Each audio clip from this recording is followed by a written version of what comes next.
Challenges. This is monstrous. This is 100% perception. I'm at a program, and during the course of the program, we just talked about cookbooking. They were doing it for recruiting. And as we're going through it, one of the managers turned around and said, I don't know why we're doing this. They don't even give us our numbers until middle of the year. The person next to him says, well, yeah, but we still have to recruit because we still need to make money. And then the person responds back, says, yeah, but you know what? They always do it right around the second or third quarter. They're going to tell us what our new comp plan is, and it's going to mess everything up. So why are we even doing this? And the person next to him says, well, maybe, but they're trying to get the comp plan right so that we can make more money the right way.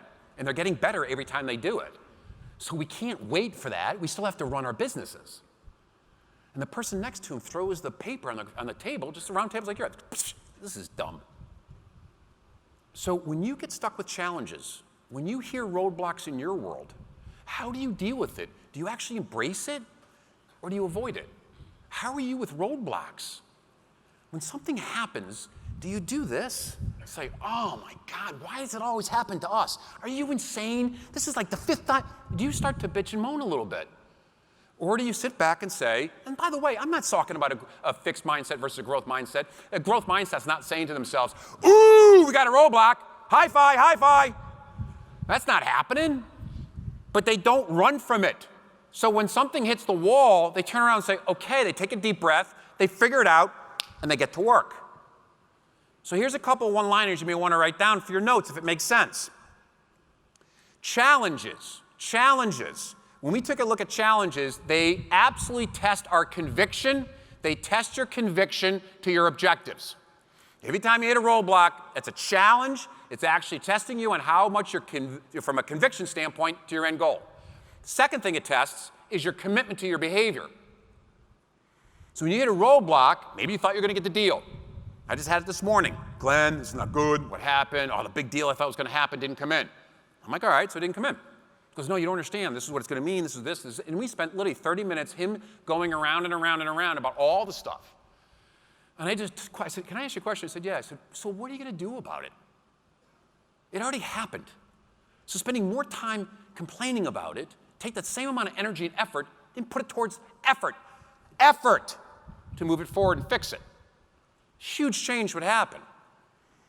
You know, like some of us in this room, I'm obviously a Sandler trainer, and when we first got started off, I worked for another franchise.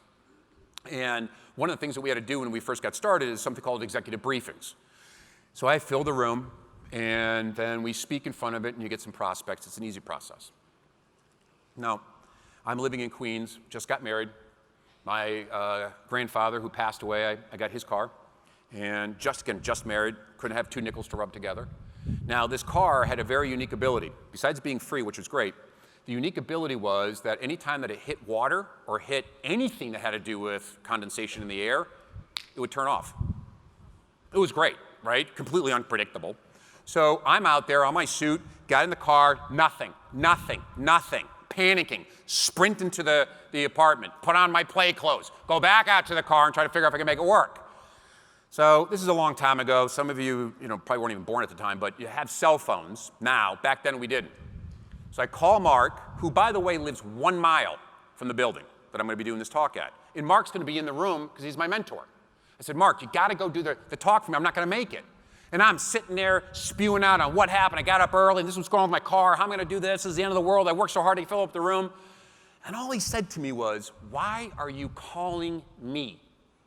Why didn't you call a taxi? Click. Really? That's your help, right?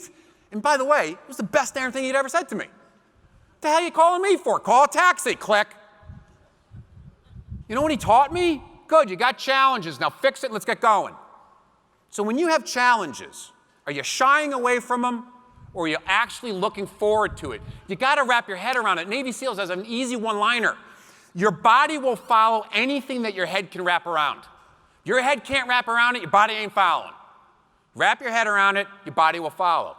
How you perceive challenges is a massive difference in your ability to be successful.